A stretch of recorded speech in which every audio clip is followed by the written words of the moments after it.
Crônicas do Amanhecer, por Feijão Centro Espírita Allan Kardec. Balneário Gaivota, 5 de setembro de 2018. Luzia, a primeira brasileira, morre no incêndio no Museu Nacional.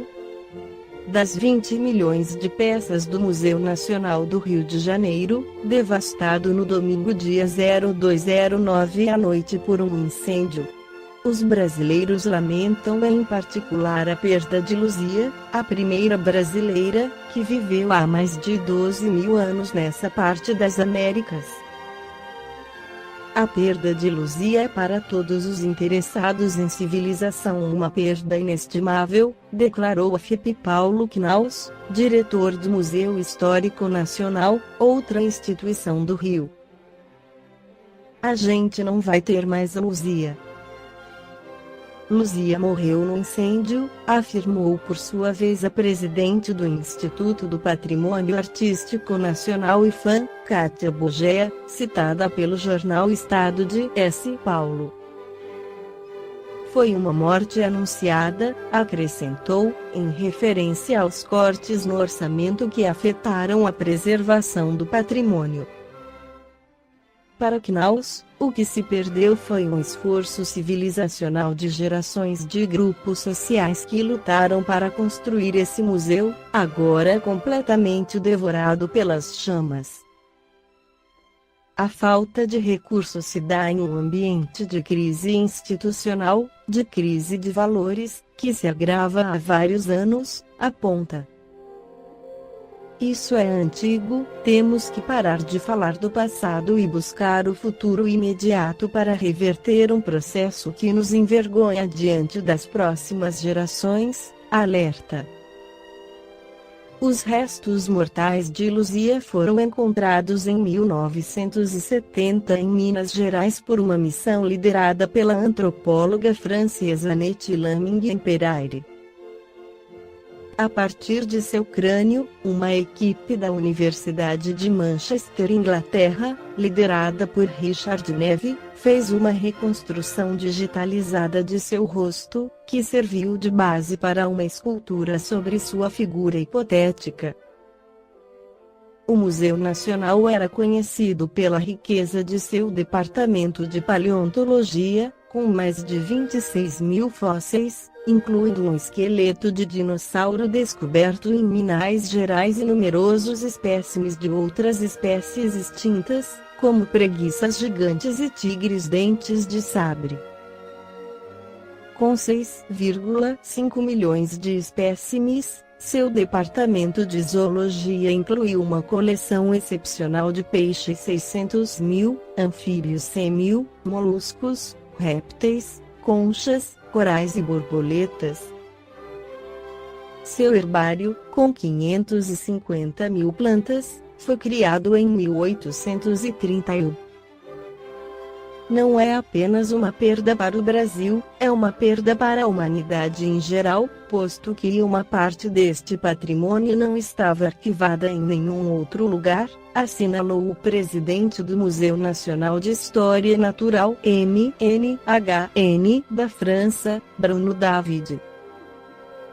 Poderiam tentar reconstituir parcialmente algumas coleções, com novas coletas de insetos, por exemplo. Mas isso não substituirá o valor histórico dos espécimes destruídos. O besouro coletado em 1850 era portador de mensagens de sua época, a nível de sua química, seu ambiente, do que havia comido. Tudo isso queimou. Nunca mais voltaremos a ter esse tipo de informação, explicou no livro Tesouro dos Espíritas, Guia Prático para a Vida Espírita de Miguel Vives, na segunda parte. Herculano Pires escreve com o pseudônimo de Irão Saulo sobre o espírita e a cultura. O espírita tem o dever de instruir-se, de integrar-se na cultura do seu tempo. O Espírito da Verdade trouxe-nos um mandamento novo ao declarar espíritas: amai-vos, eis o primeiro ensinamento, instrui-vos, eis o segundo.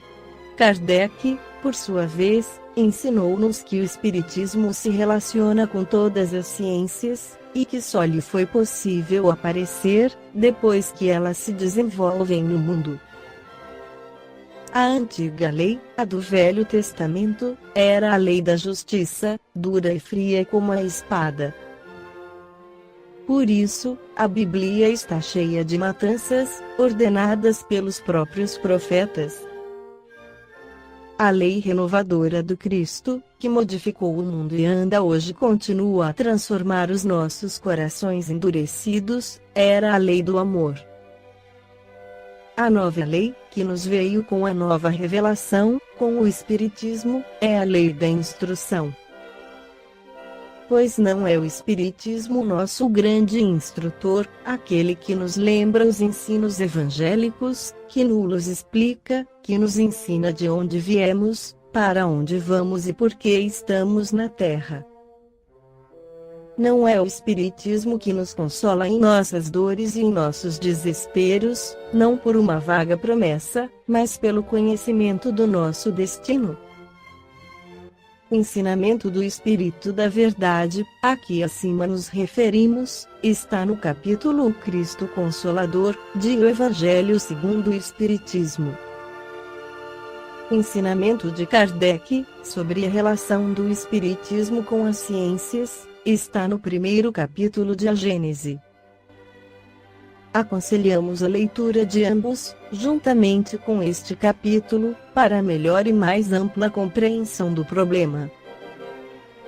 Porque há espíritas que ainda não compreenderam quase nada do Espiritismo, e apesar de nele se encontrarem há 20, 30 ou mais anos, continuam a pensar que não precisam instruir-se. Para mim, basta a fé, dizia-nos um desses irmãos, que fechava os olhos diante da luz da nova revelação. A fé, como todos sabemos, é uma necessidade. Um homem sem fé é uma criatura inútil. Nisso, também, Kardec tem muito para nos ensinar, mostrando-nos que existe a fé humana e a fé divina. Os próprios descrentes devem ter fé em alguma coisa, se quiserem ser úteis. Mas não podemos esquecer que a fé espírita não é cega, não é imposta pelos outros, não deve prevalecer apesar do absurdo em que por acaso se apoiasse. Não, nada disso. A fé espírita, como a definiu Kardec, é a fé raciocinada, ou seja, a fé iluminada pela razão. E de que luzes disporá a razão, para com ela iluminar a fé, se não tivermos instrução? A luz natural, apenas, é insuficiente para enfrentar os numerosos e complexos problemas que a descrença ilustrada do nosso tempo levanta, sem cessar, contra o Espiritismo e contra todas as formas de fé. Claro que o espírita não precisa tornar-se um sábio. Bom seria que todos o pudessem, mas isso é impossível e seria contrário à própria lei de evolução. Cada um de nós tem o seu rumo evolutivo a seguir, na fase em que nos encontramos. Mas, se o espírita não precisa ser sábio, também não deve ser ignorante. Como vai ele sustentar a sua fé, e com ela auxiliar os que sofrem a cegueira do ateísmo, do materialismo, ou mesmo da simples dúvida? Com artigos de fé, ninguém mais convence ninguém da verdade espiritual.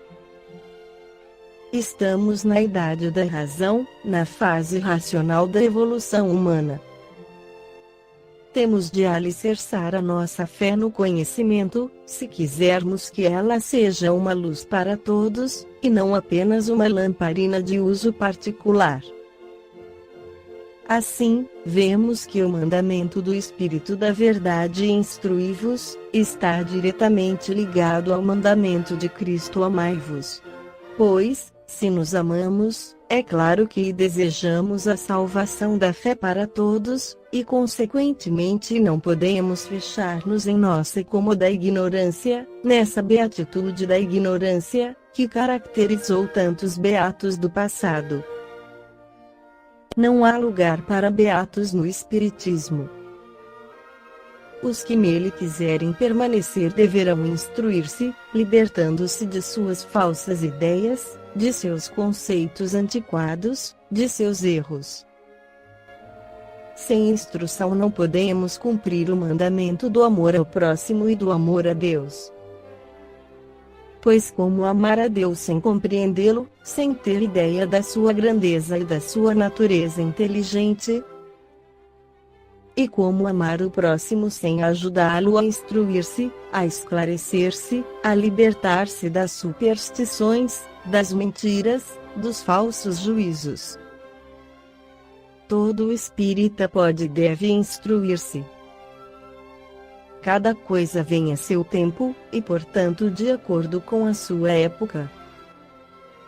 Na antiguidade bíblica, os meios de instrução eram quase nulos e os conhecimentos muito reduzidos.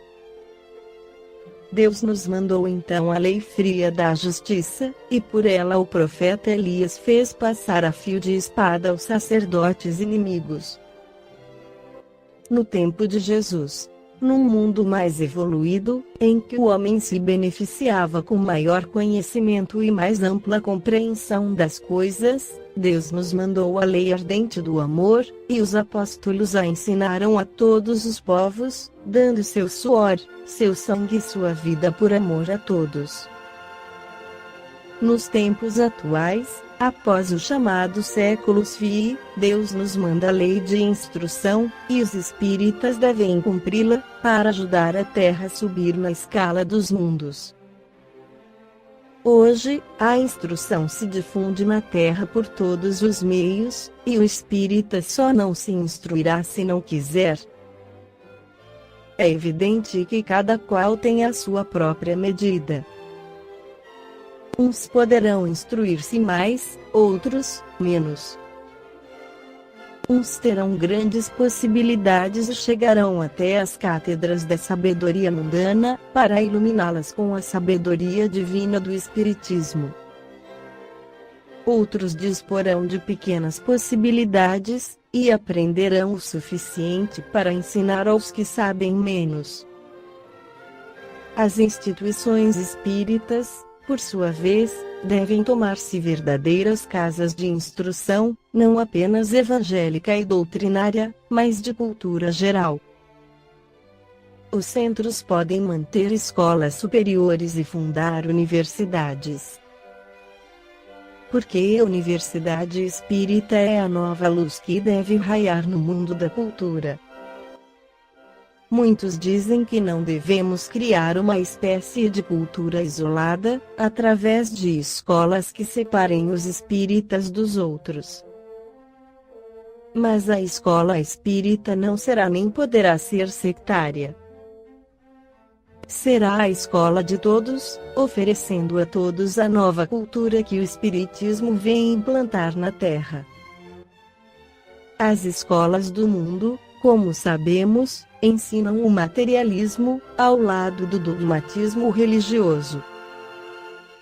Difundem conhecimentos e superstições em mistura, semeando o ateísmo. A essa cultura que leva à cegueira espiritual é que os espíritas devem confiar os seus filhos e as gerações futuras. Não.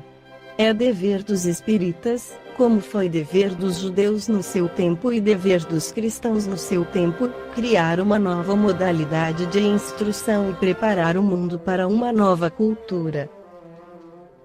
E isso só pode ser feito através da escola espírita, que não desvirtuará o conhecimento humano em favor do materialismo ou do dogmatismo religioso, mas o iluminará com a verdadeira luz do conhecimento espiritual. A enorme facilidade de difusão da cultura, que caracteriza o nosso tempo, pode ser um meio de envenenar e perverter gerações, como aconteceu em vários países, levados à desumanização e à brutalidade, diante dos nossos olhos, ou pode ser um meio de esclarecer e orientar gerações, como faz o Espiritismo com os que dele se aproximam. Teremos o direito de deixar que se processe o envenenamento coletivo. Não, pois temos em mãos o tesouro da cultura espírita, e o nosso dever de amor e fraternidade é distribuí-lo a todos. Concluindo, o espírita não tem o direito de acomodar-se na poltrona da fé ingênua e simplória. Seu dever é estudar e esclarecer-se quanto aos princípios da sua própria doutrina. A fé raciocinada exige o desenvolvimento das potencialidades da razão, o que só pode ser feito através da instrução. Para amar e auxiliar o próximo, o espírita não pode estacionar na ignorância. É preciso aprender, adquirir conhecimentos, instruir-se. Esta foi a crônica do amanhecer de 5 de setembro de 2018, por Feijão Centro Espírita Allan Kardec.